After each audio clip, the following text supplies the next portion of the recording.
Hi, nice to see you. Good morning, Mrs. Clemens. Nice to see you. I wonder if you would tell these nice people a little bit about your father. Dear Albert, may he rest in peace. He was such an important person here in town. Oh, I'd be pleased to, Mrs. Clemens. Good morning. Nice to meet you all.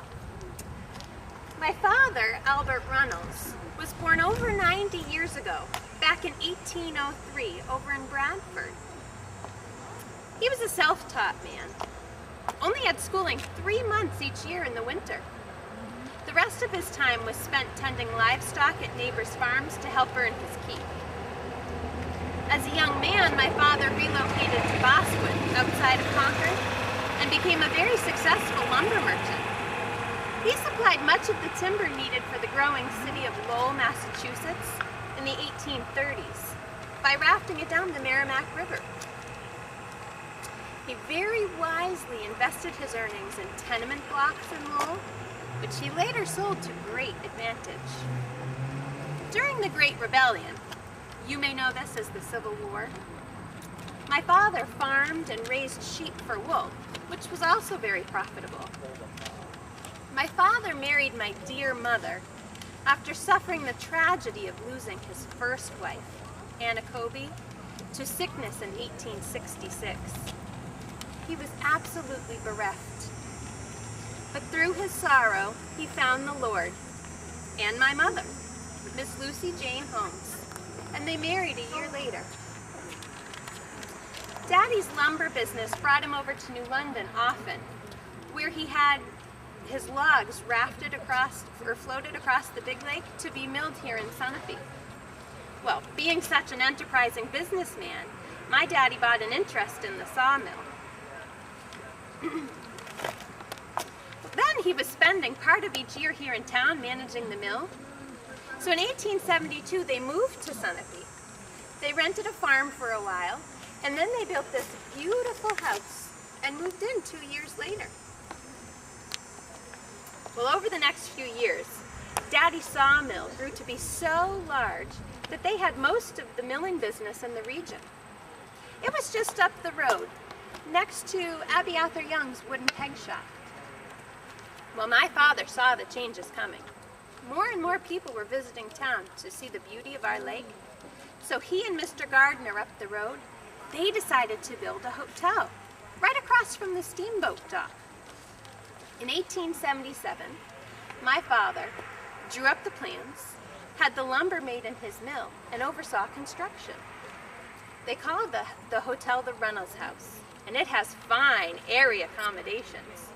3 floors, a fine porch overlooking the lake, and a huge barn with plenty of room for horses and carriages.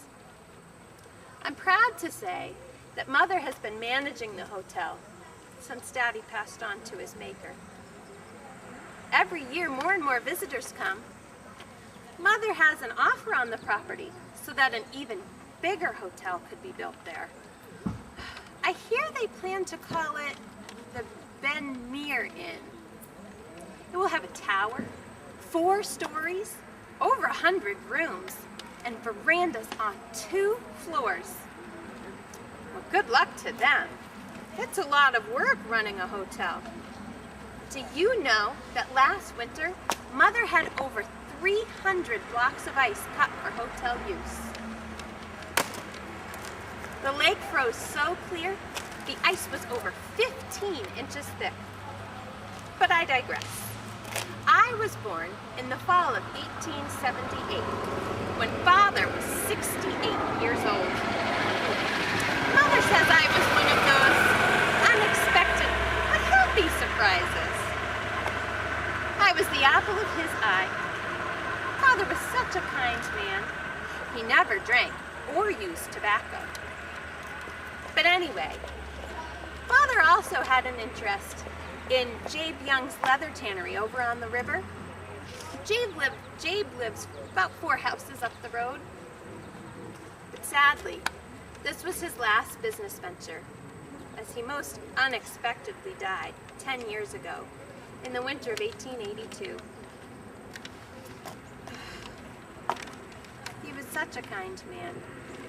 But he lived a good long life 72 years. I should hope to live so long. I remember his funeral like it was yesterday. So many people came to pay respects. They all said that my father was truly a family man, cheerful, a pleasant temperament, always a kind word for everyone. They all said he was a very enterprising businessman and a highly esteemed citizen of Sunapee, who will be much missed. Mother took comfort when the Reverend said, "No one can fill Mr. Runals' shoes." Then everyone said, "Amen." If I had a crystal ball, I might see that I will go on to the Tilton School to study art and acting. I'll have a millinery shop up the road in the Knowlton block, here in town. I'll sell fine embroidery, ladies' clothing, and hats. I'll get married. Maybe to Dura Putney. He's kind of sweet on me. And we'll live out our days right here in Sunapee. Right here in this house. Well, I'd better be going. Mother will wonder where I've gone to. Nice to meet you all.